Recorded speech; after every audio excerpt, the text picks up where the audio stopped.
Hello and welcome to STS, the Software Testing Studio. In this video, I will present you with a series of useful tutorials on automation using Selenium Webdriver. But before I do that, I shall present you with an introductory tutorial that discusses the key principles and foundation of automation testing. Every software team, regardless of its size, will strive to deliver flawless software. Despite this effort, software will inevitably contain defects or bugs. Manual testing can help expose defects in the software, although at a slower pace. It is time-consuming to manually test the same scenarios again and again. Automated testing follows the same steps and principles as manual testing, although at a faster pace. In this tutorial, I will discuss the key principles and foundations of automation testing. I will talk about I will highlight the key models that you can use in order to help you determine the type of automation for your project. I will discuss the benefits and value that automation can bring to your team, and we'll also share some useful tips on how to get you started with automation. Automation acts as a safety net.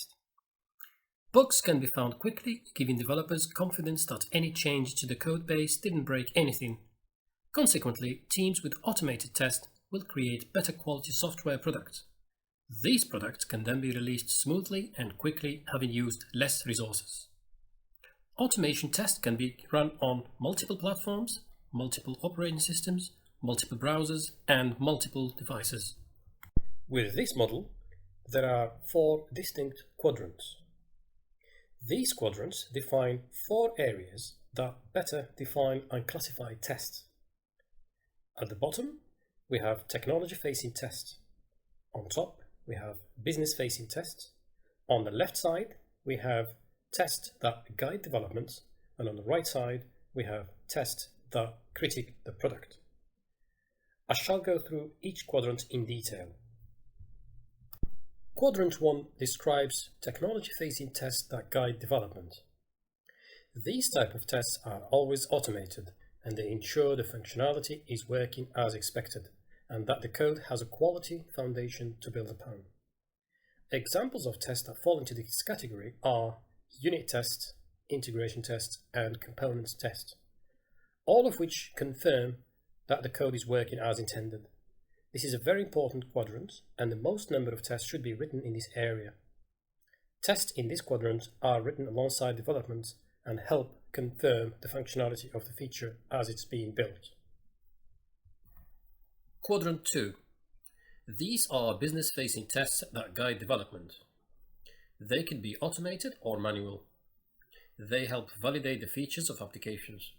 Examples of these tests are functional and UI. Tests under this quadrant are likely to be performed during and after development.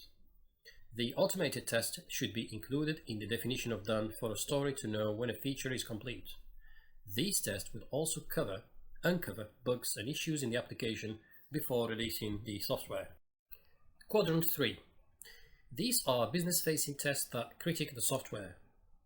This quadrant consists mainly of manual tests that can benefit from automation as well. The tests here provide feedback about the current state of an application and whether or not things are working as expected. They are user-oriented and help to understand the user's experience by how they interact with the application. This quadrant involves critical thinking and in-depth observation of the application's workflow. Examples of tests in this quadrant include exploratory testing and usability testing. Tests in quadrant 3 can be performed either before or after development is complete. The purpose is to provide information about what can be improved in workflows of the application. Quadrant 4. These are technology-facing tests that also critique the product. These tests are all automated and are built with the help of specific tools.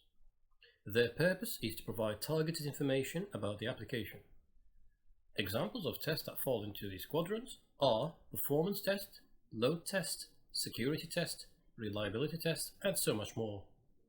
Likely all of the tests that ends with ility falls into this category. Quadrant 4 tests are performance based on priorities of what is most important in the application. For example, a fast page load time is important, then it's probably a good idea to implement performance testing. These tests measure data which can then be analyzed, quantified, and visualized in some way. There are no hard rules about the type of test that must go into this quadrant and what tests are necessary to what software project. It is all circumstantial. The second model that can be used for classifying tests is called the test pyramid. The test pyramid explains an ideal way to structure tests. It is a visual representation of the recommended amount of test coverage that should exist across each type of test. The test pyramid consists of 3 levels.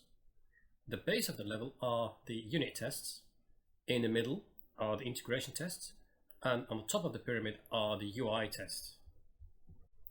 This pyramid is intended to be a model of what a healthy, fast and maintainable test could be. Starting from the base of the pyramid, we have the unit tests. Unit tests test a single function by calling that function and passing in various values. Unit tests confirm that the right results are returned for each function. Unit tests are the fastest to run, and they can run in a matter of milliseconds. There should be the greatest number of these tests, and data for unit tests is typically mocked or stubbed, which are ways to create objects with certain value. The next level are the integration tests. These are service level tests. They test multiple services in conjunction in order to ensure that all parts work seamlessly together. They typically involve testing integrations between databases, file systems, and other applications. API testing is also very popular here. Integration tests takes a bit longer than unit tests, and they create their own data. There should be a good amount of these tests. At the top of the pyramid are the user interface or UI tests. These are extremely valuable because they test end-to-end workflows and simulate user actions like clicking and typing. These tests run through a browser and therefore can take milliseconds and sometimes up to a minute to run, depending on the workflow. There should be just a handful of these tests that cover each primary user workflow. UI tests can help provide a complete picture of test coverage. They are always running inside the browser and simulate user behavior by completing workflows within an application. They are also called end-to-end or functional tests because they test the entire application from front-end UI to the back-end of the system. In this case, they are also a form of integration testing by ensuring that machines and component collaborations are all working together as expected. It is important to remember that these UI tests are the hardest to set up. They require an environment that has specific browser types and versions. When starting a new software delivery project, it is important to get the whole team involved in the planning, execution, and maintenance of test automation by including developers, testers, and business stakeholders like product managers and business analysts. All of these team members can get involved and help ensure the success of test automation in some way. The team can make decisions about how to guide test automation for the software delivery project. They can work together to decide what type of test to implement, what tools to choose, and who will be responsible for each level of testing, and how to collaborate with stakeholders.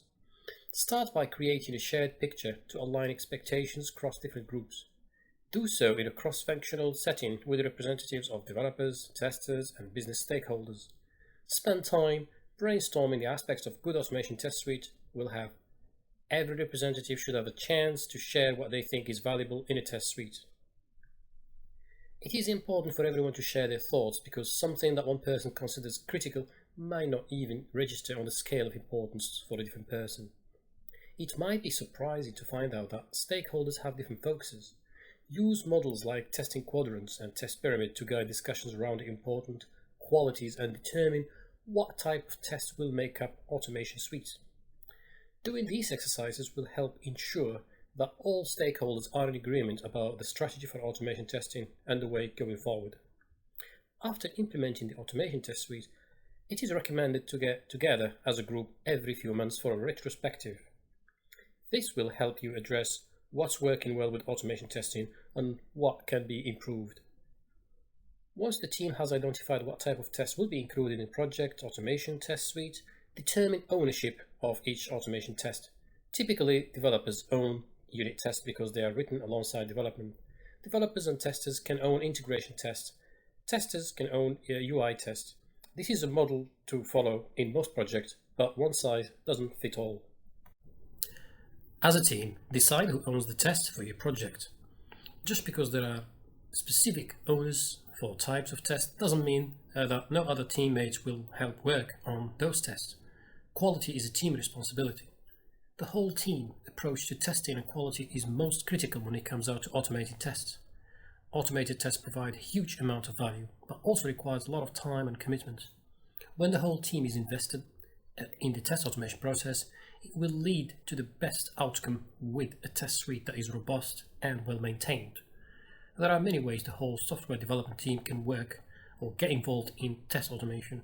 For example, business stakeholders help developers and testers determine test scenarios for high priority features. Testers can help developers think of edge cases for unit tests and integration test levels, and developers can help testers write UI test scripts. Finally, testers and developers can then report relevant test results to business stakeholders. Test automation projects will evolve over time. New tests will be added, and there will always be room for maintenance and improvement.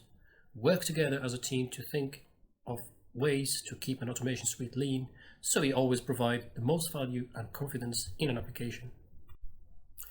Before jumping into to write any test, it is smart to plan out the approach. Get the group of stakeholders together to list the highest priority features. The business stakeholders should be able to provide a list of these features. From there, spend time to brainstorm what type of scenarios will be automated versus manual for each feature. Scenarios that are good candidates for automation are those that test the highest impact features, are tedious to do manually, and provide the same results every time. As your team brainstorm scenarios, also try to identify types of tests that can cover each scenario. Considering the inputs, actions, and outputs of the test can help here. As a general rule, you'll want to push automation to the lowest level. Going back to the test pyramid, it's good to have the most number of unit tests, a medium number of integration tests, and a small number of UI tests. So if a scenario will have the same results using UI or not, choose to avoid the UI. The goal of automated test suite should be to have a well-known tested application and a suite that provides timely feedback. Decide which tests will be a part of the project. It can just be unit integration and UI or additional types as well. It's best to have this scope defined earlier on the project, although needs might change later on. After thinking about what to automate, there are some additional resources that will be needed, such as determining how test data will be used, created and managed, what different tooling options are out there to build and run tests, or which test environments needed to be available for automated and manual testing. It is strongly recommended to make a list of these resources and many others that might be needed. Considering what will be automated and what results will be needed to carry out the automation will all be part of a documented testing strategy. This will provide guidance to current and future teammates about how to approach automation. Once the team of stakeholders has gotten together and made some initial decisions, the real action can start. After deciding how you want your automated test to look, it is time to find the tools to support that. Otherwise, if you choose test tools before you know how you want to express your test, you have eliminated many viable options too early. Select the right tools for the type of desired testing. There are discrete frameworks available for different types of tests.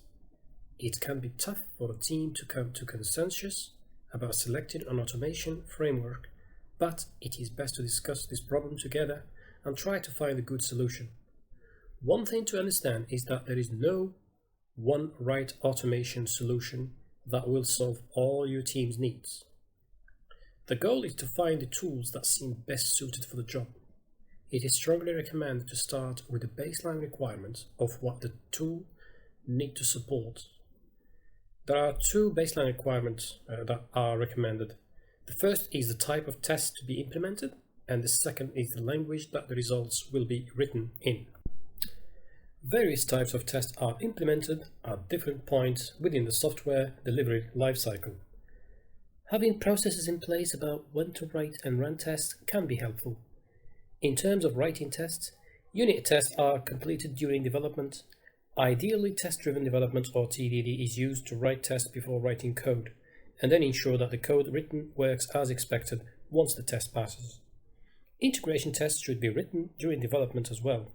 However, features must be completed enough to be able to test components working together. UI testing can start during development, but cannot be completed until the feature to be tested is finished with development. For any type of test, decide when in the development lifecycle they should be automated. It also makes sense to think about when to write automation. Determine how tests will be executed both locally and with continuous integration. Ideally, before making code changes, engineers on the team should run tests locally and ensure that everything is passing. Once changes are made, it's best to have a continuous integration server hooked up to run the test feed. It is important to run tests often and ensure that they are passing as the application continues to change.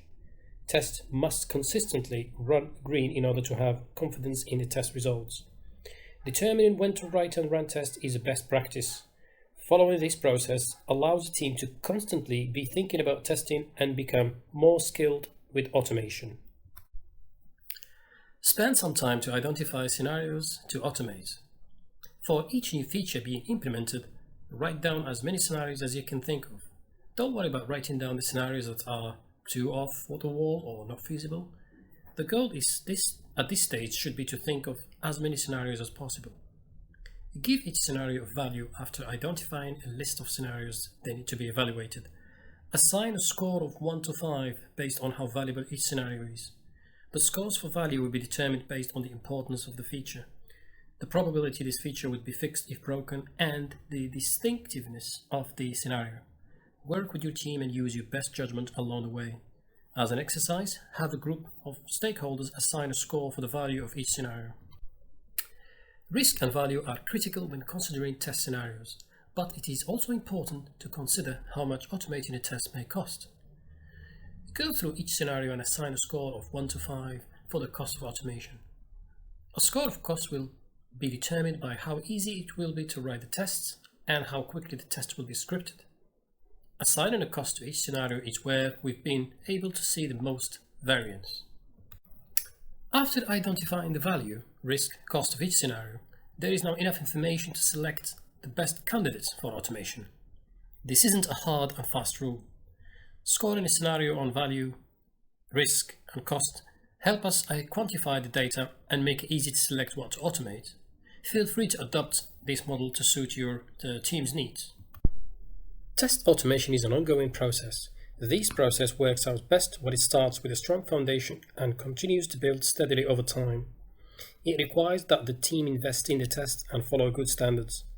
There are 3 simple rules that can make all the difference when it comes to maintaining a healthy test suite. The first rule is valuable test. Your automation tests should always be delivering value. It's a good idea to revisit tests over time and have retrospectives on them regularly to determine if tests need improvement. It's all about quality over quantity. Focus on automating what's important rather than about how many tests are written. Treat test code like production code and give it the same level of nurturing and attention. The second rule is about reliable test. It is imperative that tests provide the same results every single time. Have a plan in place for mitigating failure. Failure is going to be inevitable, but it's necessary to have a plan for addressing the failed test. It is strongly recommended to have independent tests where execution of one does not affect the other. Similarly, run tests in a dedicated environment to not interfere with others that might be using the same environment for other reasons. The last rule is about fast test. Try to keep execution as quickly as possible to have fast build times and ultimately be able to release code quicker. Automation is an ongoing process, and maintenance will be a huge portion of that process. The 3 main parts of maintenance include adding new tests, updating old tests, and fixing failures. New features in a software development project will require that new tests be added. For the individuals working on the new functionality, discuss how it will be tested and what type of test will be created. Applications change over time and tests get out of date. It is necessary to keep things updated, no matter the reason. Sometimes tests will need new test data or a different assertion to validate the results. Other times a test should be deleted if it's no longer relevant or the feature it's testing has changed completely. It is also inevitable that tests will fail for various reasons. Since the build must always be green, it is important that there be a plan of action for those tests not passing.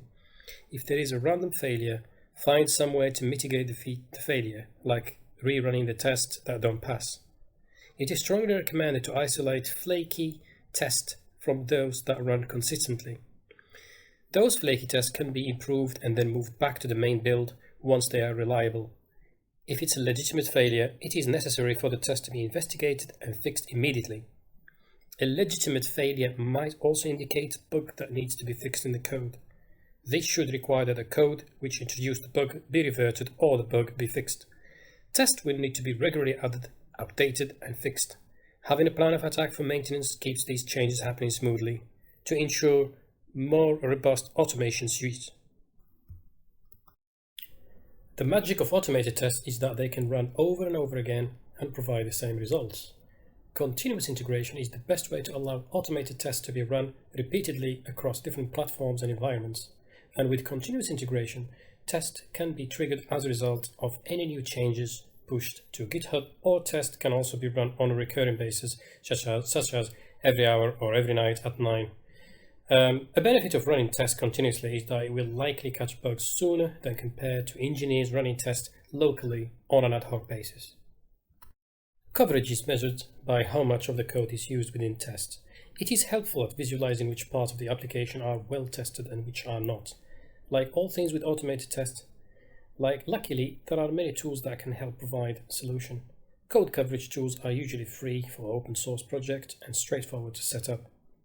Code coverage typically tracks statement, branch, and function coverage. They also provide command line tools and offer nice report to visualize coverage.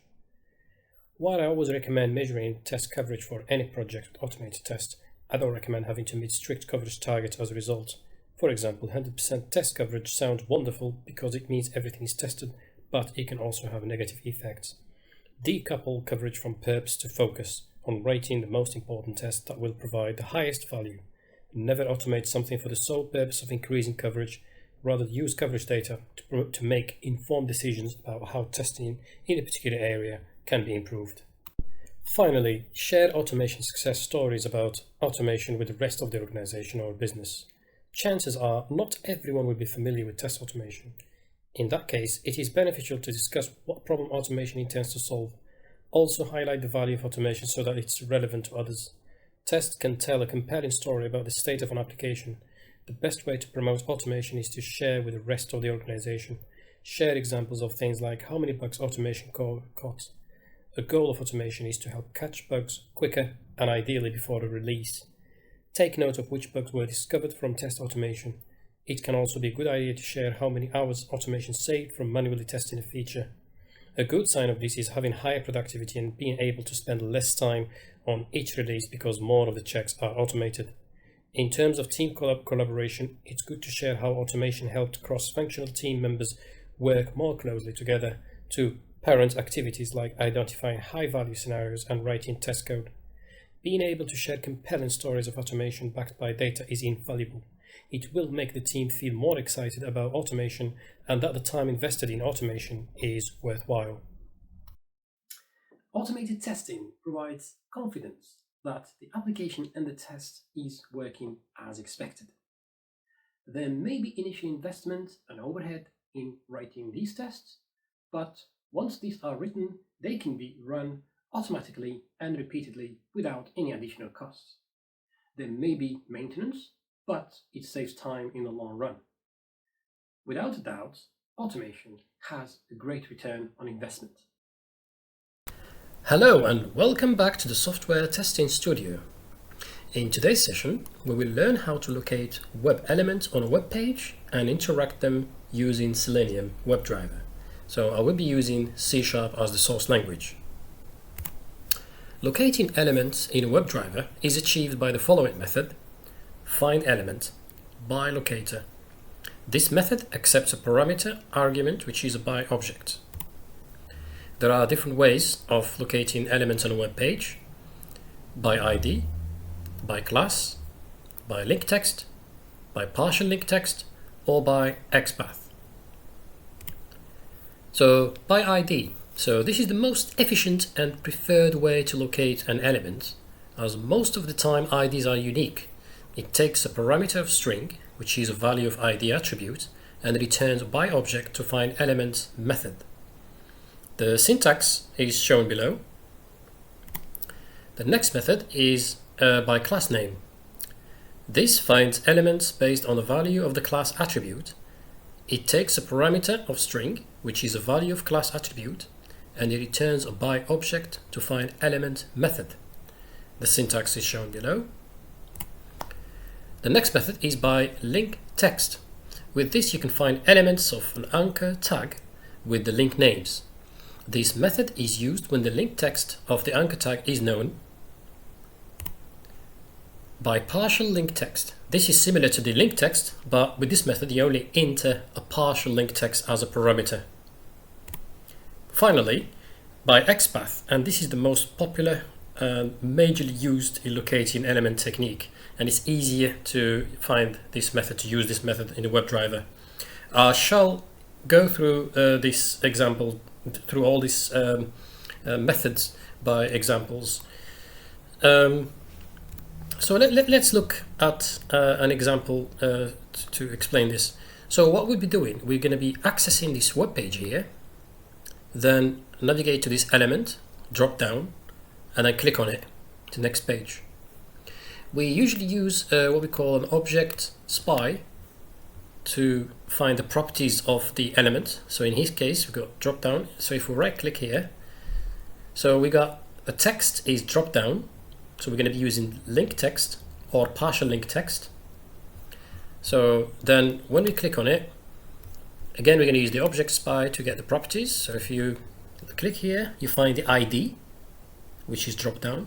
And also you can find the class name, which is example. So we can use both these methods to access the element. And we can also use the XPath. And the best way to do it is to just right click, copy, and copy XPath. So let's look at this example now. So, so here, if you look on, I've already done this in advance just to save time from typing. So I'm going to look at the first method. So driver find element by link text, and we type the text there that we want to access. So we just save this, right click, and run.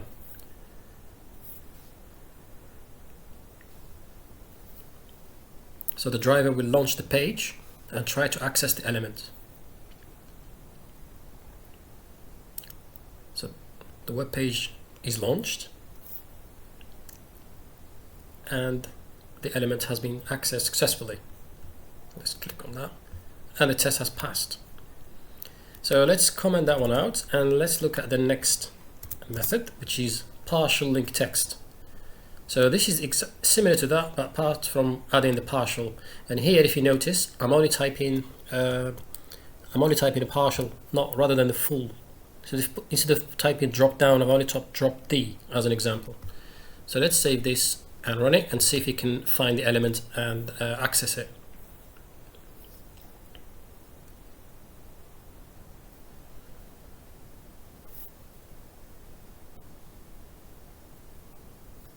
So the web page is found, clicked, and click to the next page. So that's passed. So the next method I'm going to look at is class name. So we're gonna combine it. We're gonna use partial link text to access the first element on the first page, and then on the second page we're gonna use class name. So again, run.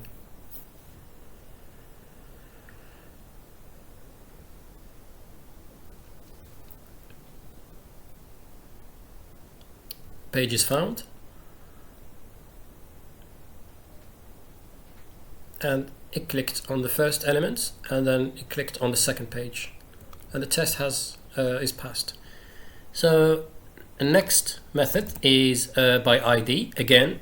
Let's just comment that one out. So we're going to use both the partial link text for the first page and ID in the second page. So let's see if it finds it.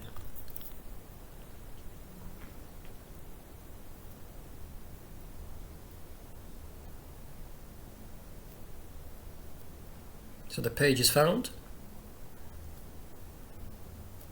Clicked on the first page and found the element in the second page.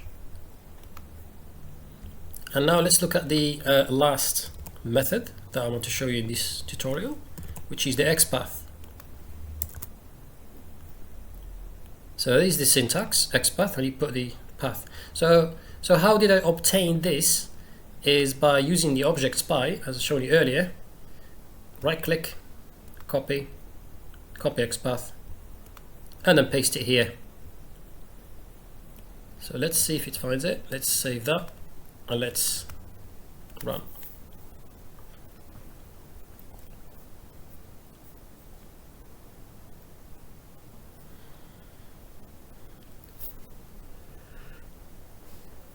It found the page.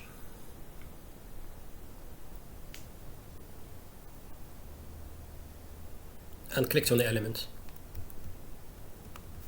So the test passed. If the test fails for any reason, it will be marked with a cross in red. So just to sum up, locating elements in Webdriver is achieved by this method, find element by .locator. And there are different types of locators. There's ID, class name, link text, partial text, or XPath. These are not the only methods. There are other methods such as CSS selector. I've only focused on the most popular one in use. I hope you enjoyed this brief tutorial, and if you have any questions or comments, please leave them in the comment section below, and please don't forget to subscribe to my channel so you can be notified of any future tutorial. Thanks again, and see you soon. Hello and welcome back to my channel Software Testing Studio. My name is Hamid Mahdi, and today I'm going to show you how to check for broken links on a web page using Selenium Webdriver. So this is just one of many approaches that I'd like to share with you. I'm sure there are other ways of doing it, but this is a good approach that worked well on this instance. So let's look at the logic. So what we're going to try to do is first we need to navigate to a web page that contains multiple links. Then identify and click on each link on the page. Do something on the new page. I'll call it child, so just to distinguish it from the parent or the main page. Navigate back to the main page and then continue with the loop through the rest of the links on the main page. So we're just going back to step 2. I have a good example here of a web page that consists of around 44 links, as you can see here. So the challenge is how to click on each of these links and do something. For instance, check that there is no broken link or there's no 404 status code returned. So this can be challenging because if we just click on the link, it will overwrite the existing window and we have to go back. So when we go back, we've lost focus and the test will fail. So what we need to do is we need to open the link in a new tab, check or do something, close the link and go back to the main window page and click on the next link and do something, close it, and then so on and so forth until we reach the end, until we go through all the links. So this is how we want to do it, and I'm going to show you how to achieve that programmatically using Selenium WebDriver. So the first thing we need to do is to use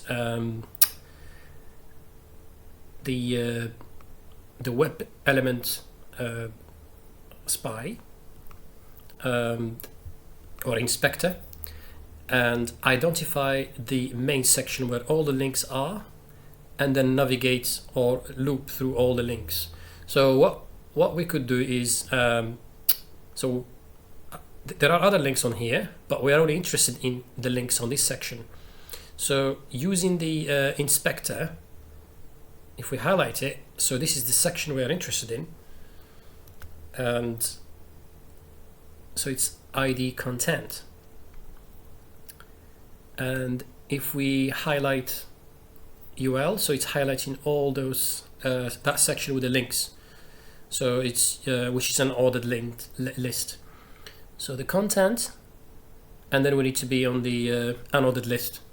So one way of doing it is to get the XPath of that element, that section, and then I'm going to go to Visual Studio and show you how we can do this. So if we copy paste that, so that's the XPath of that element. But if we want to get to the XPath of that, all we need to do is /UL. Okay, so I've got this code here, so I'm going to just comment out the section. I'm going to comment section by section, explain to you how and what each section is doing, or each line. So here first we create a new element driver and 5 elements by XPath, and the XPath is what I've just shown you, which is content is the main page and UL is the unordered list. So in our case so this is the content, and then that's the UL. So we want to get to that page, to that section. Next thing we need to do is create another element and find the elements by tag name. So we're looking for anything that's got tag. So all these links, if we look on the source code, they have tags A, H, R, E, F. So we're looking for everything that starts with A. Okay. So that's the next thing we're doing. Notice that in here it's find elements, and here find elements, because we have tags. There are multiple tags. Here is just a section, so we find an XPath of that main section. So the next thing we need to do is create a loop where we iterate through all these elements. So this is the loop. So we go an index here. So we go index 0. So this is index 0. So we're looping through all the elements, and we're looking at the count. So how many elements are there, and looping through it. We need to open that. And next thing we need to do is simulate opening the new tab. So this line here, it's a method that sends keystrokes to the new window. So what we're doing in that line is doing this. Okay. And next bit, what we need to do is change the focus to be on the new window. So we're going to use what we call the window handler. So we switch to 1. So 1 is the child window. So I'll go back to the example to show you. So this is 1 and this is 0. Okay, so once we open that, we want to go here and do some checks. So I'm now focusing on the child. Okay, so in this case, I would like to get the page source, for instance. So another element. So I'm saying get me the page source. Also, we can print it. Yeah, so we can print the page source. Just this is not necessary, but we just want to make sure that we are actually we are on this page. Okay, so yeah, and then next thing we have to do is to close that tab, the page. So we need to close this. Okay, so this is achieved by this line. So here we opened it, we move the focus to it, and then here we close it. Okay, and then next thing we have to do is to change focus to the main or the parent window, so as indicated with the index 0. So we're going back. So after closing it, we're moving back there. Okay, and then we close the loop. Okay, just tidying up this. So let's give this a go and see what happens. One thing I need to do, just for the sake of this demonstration, and as I don't want it to take too long, so because I've got 44 links, instead of starting the index from the first link, I'm going to start it from, let's say, 37. So that's going to start, it's just I've got so many links and I don't want it to wait, and as it's going to be slow. So we will start from one of these pages here. Just click. Okay, so it's going to be from here, 37. So it's going to open that in new tab, check the source code, print it, go to the next one and next one until we finish. So let's give this a go. Hopefully there are no compilation errors.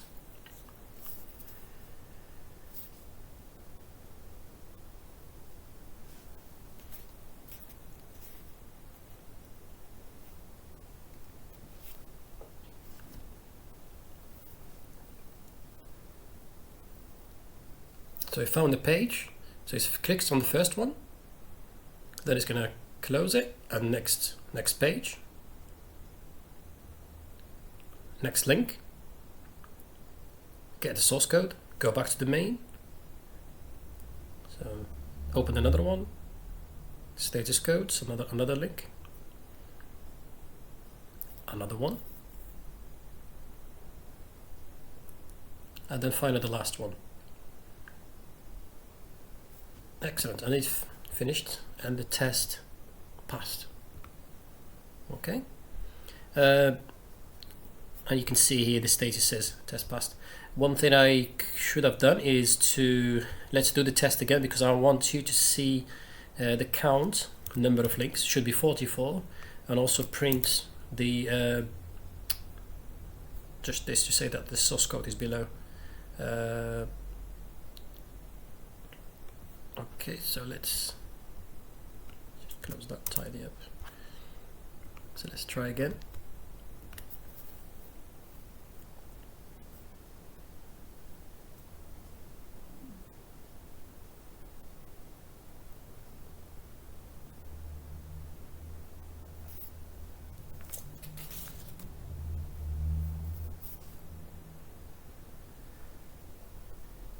Again, so first link, page source, second link, third link, another link.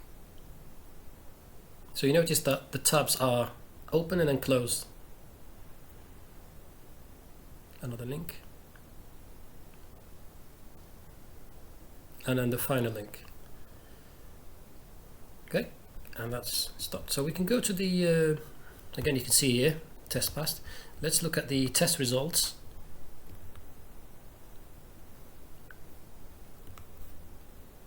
So obviously the test passed. So the first thing it prints is the statement, 44 links, and this is the source code. So here all I'm doing, I'm printing all the source code of each page. This is not necessary, but it's just to make sure that it's obviously looking and doing something with that page. As you can see.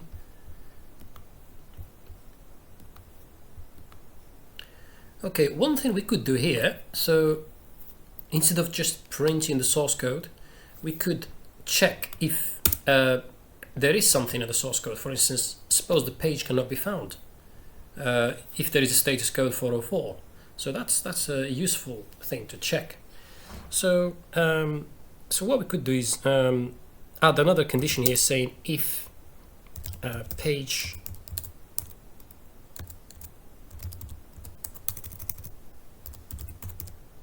source dot contains this string, let's say 404, which is status code for page not found. This is just an example of things we could check. So it's a good indication. So if for instance the link, if you can click on that link but the link is broken or the page cannot be found, so you can check for this. And what we could do, we could say console dot write line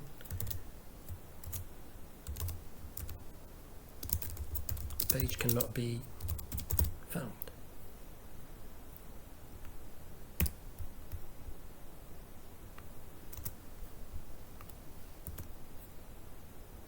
I'll close that. So let's see what happens. I'm just going to type here 404 code. So we have one of the pages we have is called status codes. So there is a status code here 404. So it should print that message when we run the test. So let's run this again and see what happens.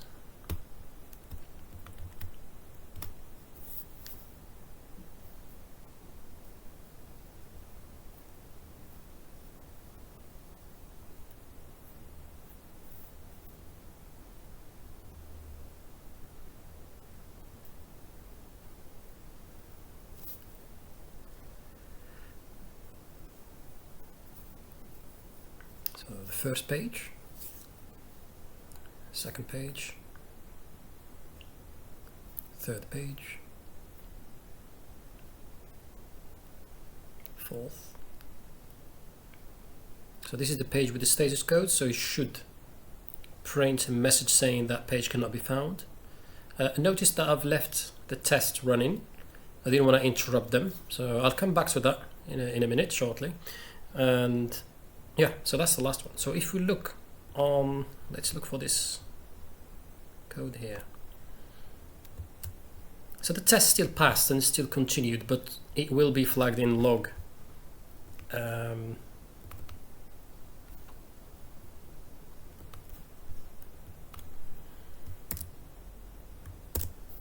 Yeah, so he found it there. So here is the error.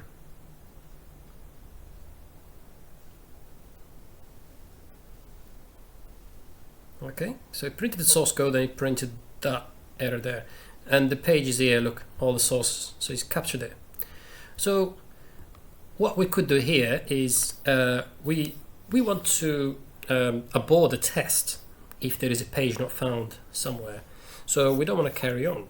So what we could do here, we could use the assert command, assert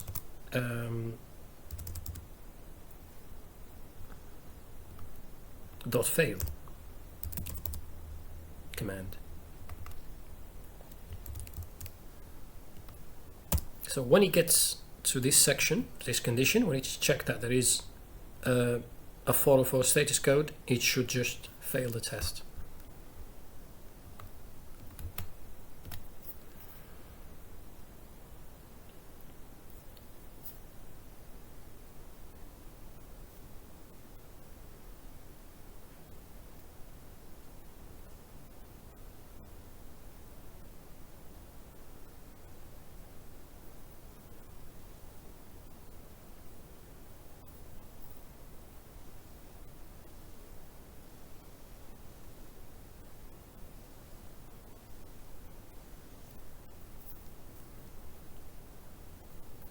Data table, that's another link, and this is the status code, so it should fail here at this stage. Yes, indeed it did.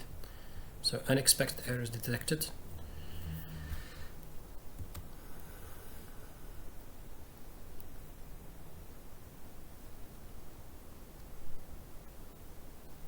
So the test is marked as a failure. Okay.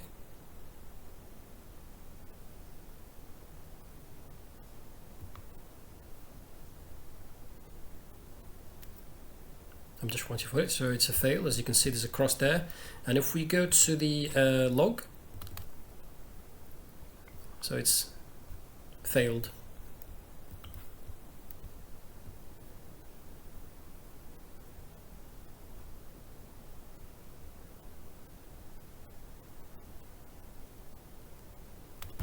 And we can search for this command again.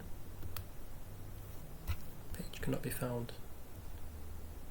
So this is so it's printed the error message, and also it's just failed at this point. Okay.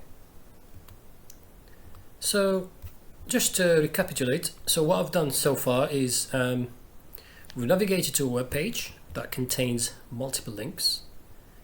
We clicked on each link using the loop and open it in a new tab.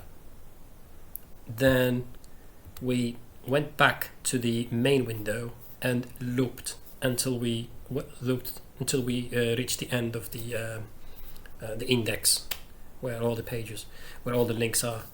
And yeah, so this is just one good approach of checking for broken links. Probably there are other ways of doing it, but this is a good approach and it worked very well, as I've just shown you. So thank you for watching this session. I hope you enjoyed it, and if you have any questions or suggestions, please leave them in the comment section below, and please don't forget to subscribe, and so we can keep in touch, and so you can get notified of all the next tutorials I will publish. Thank you again, and I'll see you in the next session. Bye.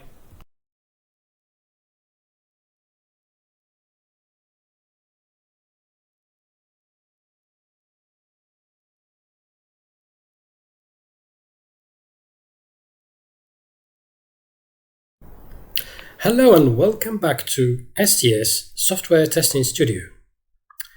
Today I'm going to show you how to run a SpecFlow test against different browsers. The agenda for today is to create a SpecFlow browser test using Selenium Webdriver, run the test locally on Visual Studio, run the test on Azure DevOps, and then pass the browser variable to execute against different browsers during runtime on Azure. And finally, we verify that the correct browser is used to open the test page. So the first thing we're going to look at is, before we show you how it's done, and this is the intended action. So we're going to go to this web page here and click on this link, and then verify that this link here exists, Elemental Selenium. So we're going to run the test locally using Visual Studio, and then we'll run it on Azure DevOps. So I've already created the code for this, but I'll just explain to you the key elements of this code. So in here, we've created a feature file. So we just want the scenario is to check the web page link can be clicked. And obviously we're going to run this through different browsers. So given that I'm on the web test page, when I click on the data table link, I expect to see the web link on the page. So we've created, or we've binded these steps in this scenario to our code. So in the given section, so the main section here is this line here, this section here. So we have a browser variable, and this is where we're going to store the environmental variable name. So, and this can be passed to Azure DevOps for execution at runtime. So, and then we use what we call a switch. So here we're saying if the variable is Firefox, then we run this the test using Firefox browser. if it's Internet Explorer, it's Explorer, if it's Edge, and if it's Chrome. And if nothing is passed, then we will use Firefox driver. So notice here that stating that the location is where the assembly is resides, rather than the complete path where it is running. So the driver will be stored in where the assembly is. And then here in the when section, so we're saying here, maximize the window, open this link, and wait for a period of time, and find the element to click on. Then the element there will be an element has on that page with this text. So we're making sure that this element text exists when we click on that page. So let's run this locally on Visual Studio. So in here, because there is no way to pass this variable, it will execute using a Firefox as the default browser. So let's run it now.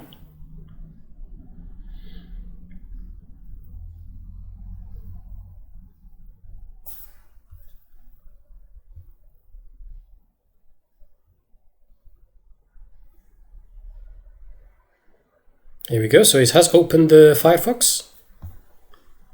Opened the page, clicked on it, and checked that this element exists.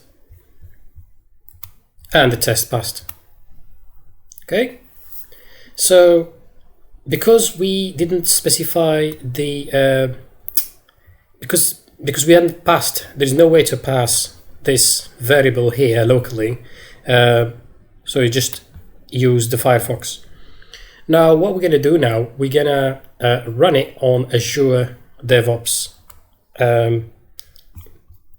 So here I've already created a pipeline to run the test on Azure DevOps. The pipeline consists of a number of steps. I can just briefly explain to you what we're doing. So here we're saying get sources, get the code from the repository, and restore the all the dependencies or NuGet packages, do the build, publish it, publish the artifact in the output directory, and then execute the test. So this is what we're going to do. Now, because we are using the pipeline, we are able to specify the variable or which browser we're going to use. So if you go to the variable section, so if you remember browser, so this is the variable name that we specified here. It's this one here. So there, what we're saying here is we specify that it's Internet Explorer. So it will override the default setting in the code, because on the default setting we set Firefox. But here it will be Internet Explorer. So let's see what happens when we run the pipeline.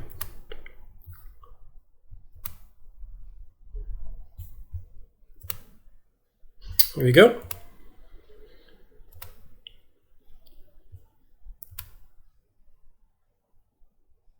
It may take up to 2 minutes to complete the tasks. So just waiting for it to launch. While waiting for this to complete, there's two ways of running the tests on Azure pipeline. Either using the local agent, or using the Azure pipeline. So in this case, I'm using the Azure pipeline. So they are executed on the cloud. There is no way for us to see the browser physically being launched, but we will be able to look on the log, and it will tell us whether it has launched Internet Explorer or the default Firefox.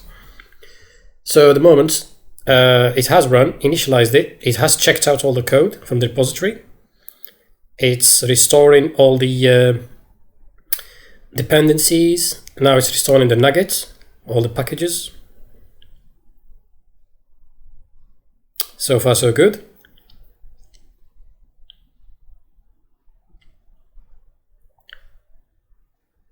It can take sometimes for it to complete the execution. Obviously, this is in the cloud rather than locally.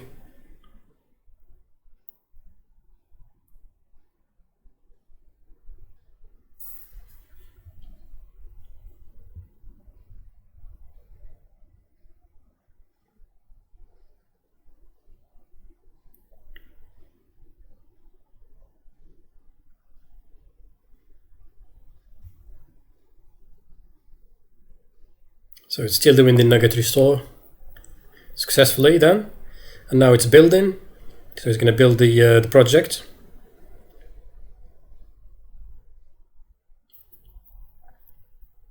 And the build was successful. And now it's going to publish the artifact to the output directory. And now it's executing the test. So obviously we won't be able to see the browser being launched, but we'll be able to see evidence in the code that it has started Internet Explorer. In fact, I've just seen it. We can just go back to it when it's all done.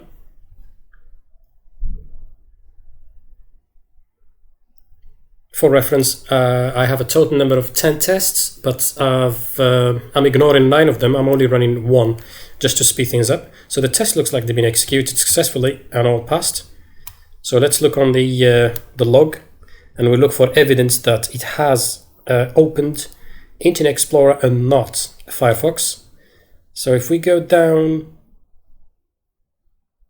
a bit, so here we go. So as you can see here, it's saying started Internet Explorer server. So this proved that it has picked the variable name, and the test passed. So let's do another run and change the variable name. Let's say we want to run it using Edge, Microsoft Edge. So we can go back to the variable name and just change that to be Edge. And let's just save that.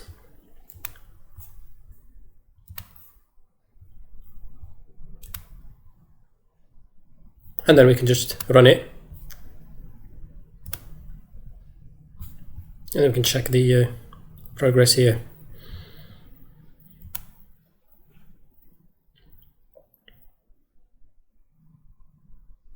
It's queued.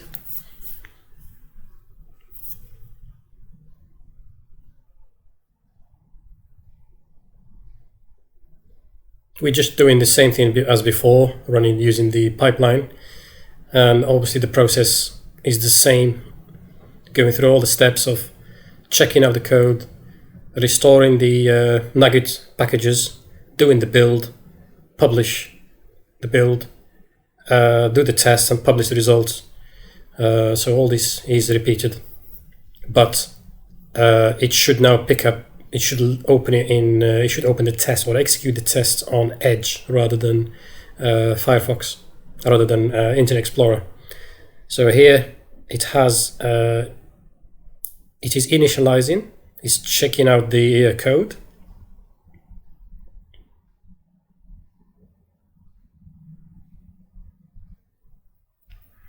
Now it's restoring all the dependencies.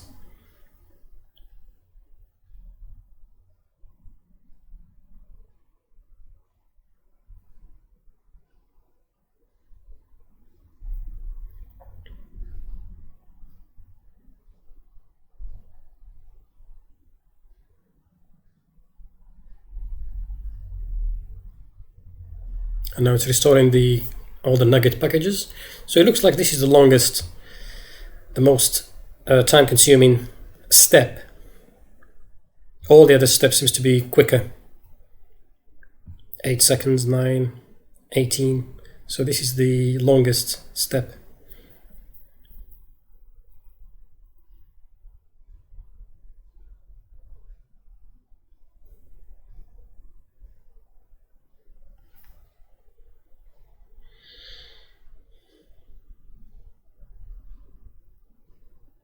And that's done, and now it's building.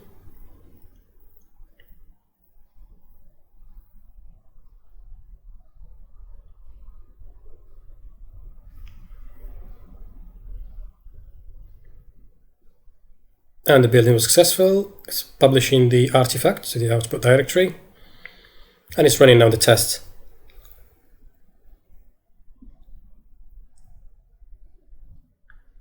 For reference, to prove that it's opening Edge and not Internet Explorer, we're looking for anything to say MS Edge driver. I've just seen it over there, so it says MS Edge driver was opened successfully. We'll go back to it to confirm. It looks like all the tests passed again. So 10 total, 1 passed, 9 skipped. It's just finalizing the testing.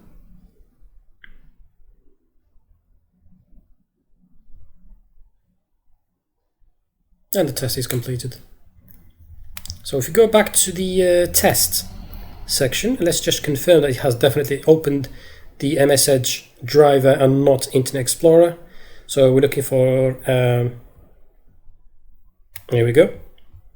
MS Edge was started successfully, and then obviously he skipped all these tests here and he only executed the one we are interested in, so which is 1. So yes, so that's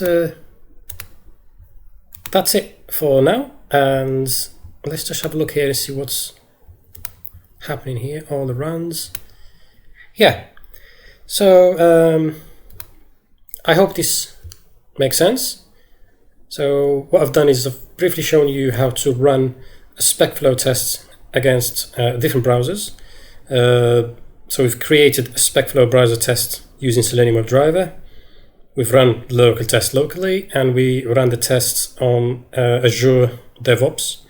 We passed the variable and we changed it, so we proved that it will execute the test on the browser specified in the browser field, and then we verified that it has definitely opened the page and passed the test. So I hope this makes sense. If you have any questions, please, or any comments, please leave them in the comment section below, and hopefully I'll see you in the next lesson. Thank you for following this video tutorial series. I hope you enjoyed and will benefit from them. As always, if you have any comments or want to discuss any point from the tutorial, please do so in the comment section below. Thank you again, and we'll see you in the next lesson or lessons.